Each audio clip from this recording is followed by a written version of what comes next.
Breaking news from the NFL, the Jacksonville Jaguars are making it official with Liam Coen making the 39-year-old their new head coach. It has been a wild week in Jacksonville, with Coen initially turning them down.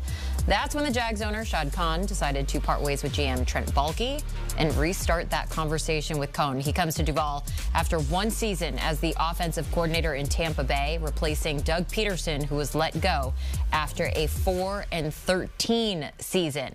Here is that statement coming from Shad Khan saying, "To repeat my message earlier this week, I'm deeply committed to building a winner here in Jacksonville. I also believed in being judged by actions, not words. That's why I took swift and decisive action this week to hire Liam Coen as the new head coach of the Jacksonville Jags. I am pumped that Liam is accepting this challenge and opportunity to build the winner that the Jags fans and partners fully deserve. I know our players feel the same." Oh, Jonathan Jones joining us now. We knew that there was going to be more breaking news today, and here it comes. Liam Coen, the next head coach of the Jags. How did this all come about? We know that the timeline was a little wild. Walk us through it all, JJ. All right, let's go through the timeline, right? The Jacksonville Jaguars, when they ultimately miss out on Ben Johnson on Monday when he goes to the Chicago Bears, in part because of the offer from the Bears, in part because of the quarterback for the Chicago Bears, and in part because Trent Baalke was the general manager of the Jacksonville Jaguars. The Jags then start looking at Liam Coen, with whom they were enamored, I was told. Had a fantastic chat with him in the virtual interview. Trent Baalke, the GM, for a little while, he liked him. But then Liam Coen decides, you know what, I'm going to pull my name out of the running. I don't want to be the head coach of the Jacksonville Jaguars. I'm going to go back to Tampa. I'm going to make $4.5 or so million per year as one of the highest paid offensive coordinators in the NFL. And that's what I'm going to do, and try to win a 5th consecutive NFC South title. Well, then Shad Khan parts ways with Trent Baalke. He fires him. And then the Jaguars go back to Coen and say, hey, we actually have an enhanced offer for you. And that's when Liam Coen starts to think, do I really want to sign this contract that maybe I'm being strong-armed to sign by a certain deadline? And he says, no, I'm going to go to Jacksonville. I'm going to meet in person with Shad Khan and the brain trust there. And then on Thursday, while he was meeting there, it became extremely clear to folks that are close with Liam Coen that he was going to take the job. He started to get word out that he was going to be the next Jacksonville Jaguars head coach. And then in the past, let's call it 12 to 18 hours or so, his representatives have been working to hammer out the details. Those details are now agreed to, term sheet signed. Liam Coen, the next head coach of the Jacksonville Jaguars. Coen coming out with a statement saying, becoming the head coach of the Jags is an opportunity of a lifetime and one that I'm going to run with to instill a championship culture and winning tradition here in Duval. Now, a big question when it comes to his skills, his talent, what he's able to do is their quarterback, Trevor Lawrence. How does he fare in that system, and what can he do with Lawrence to get them to that next level? Yeah, you're talking about a quarterback in Trevor Lawrence that I think reasonably is a top 16 NFL quarterback. When he's hot, you're talking about a top dozen, top 10, right? And hopefully he can make his way and go on up from there. He is one of the highest paid quarterbacks in NFL history. And so you certainly are going to hope that you're going to get more out of Trevor Lawrence than they have gotten from him, even when healthy. And we know, of course, he battled that shoulder this past season for most of it. Liam Coen is going to be the play caller as the head coach. That happens fairly regularly when you get these quote-unquote hotshot offensive coordinators. I am told that he is going to be a play-calling head coach for the Jaguars. I am interested to learn what his entire staff is going to be, who that offensive coordinator potentially could be there, and the rest of his staff. Let's also realize the guy who is going to have to fill out the roster around Trevor Lawrence. We're talking about Liam Coen trying to get the most out of Trevor Lawrence, coming off a year where Baker Mayfield did incredibly well, 40-plus passing touchdowns. How about the general manager who's going to be building that roster for the Jags? Now Shad Khan has to embark upon a general manager search. And so Liam Coen will have a voice in that. I'm not saying that he is going to have a real say in it. I'm not saying that Liam Coen is going to choose his general manager. In fact, I would be very surprised if that is even the case at all. But will he be involved in the process? Of course, now that we know the sort of commitment that has been made to him. So those are the next steps for Jacksonville.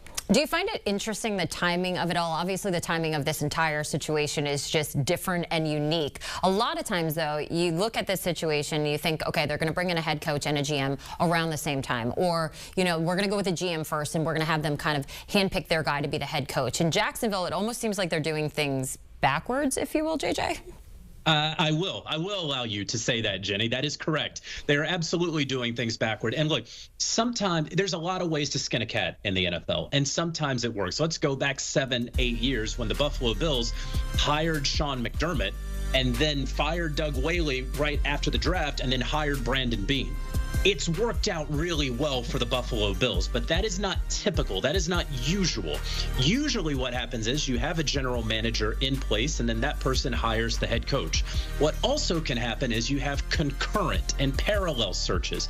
That's what's happening with the New York Jets. I think a couple of people have probably made the mistake of saying, well, the Jets hired a head coach, and now they're hiring a GM. Well, yeah, in the way that, like, time exists, in this universe, yes, that is true. However, these searches have gone in parallel. Just one happened to take place just before the other.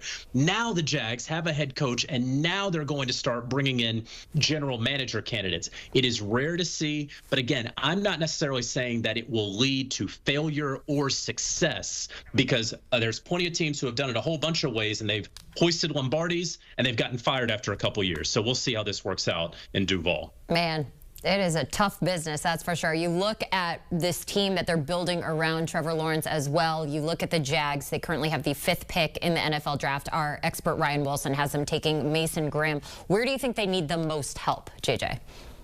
Oh, gosh. I mean, it's remarkable that they continue to pick in the top 10 year in, year out. And I know that the mayor of Jacksonville, Pete Prisco, is going to be coming up and really kind of talking through this. I know we talked about general manager candidates. Maybe Pete Prisco is going to be the GM. And I say that tongue in cheek. Perhaps, you know, this has been a very desirable job for a number of folks around the league. I had a lot of people tell me that this was actually the best job in terms of head coach that was coming open when you consider an easier division in the AFC South. You consider the facilities, the resources, the owner that doesn't meddle, a small media market, no state income tax to attract free agents, all of those things. Yeah, Jenny, it's good. That's why I live in Florida.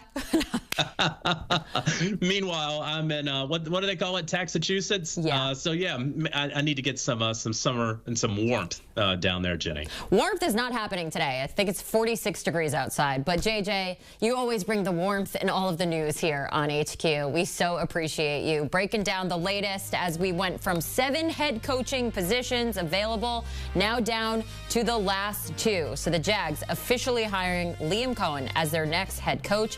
Now it all comes down to the Saints and the Cowboys. They'll try again, 2nd and 10. They'll fake the handoff. Now Smith. And he's taken down. This will be a Brown sack.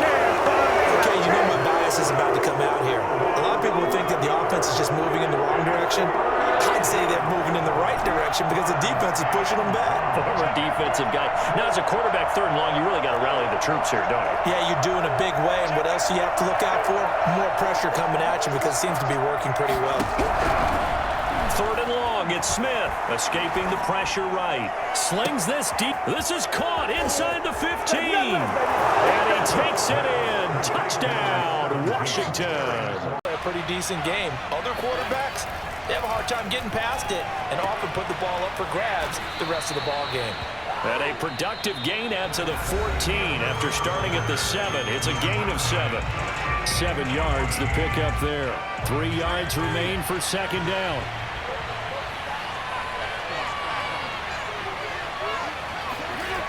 Fitzpatrick now. Slings this deep from McLaurin.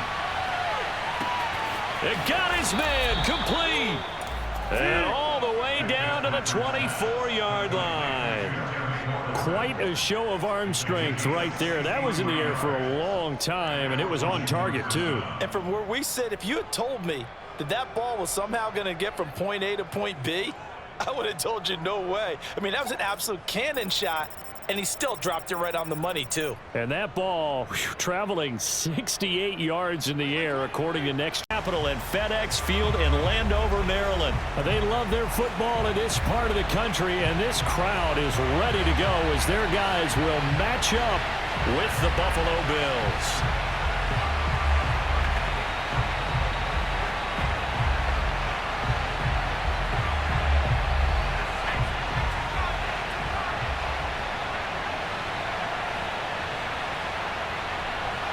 Two teams more than ready to get this one started. And we are underway from FedEx Field.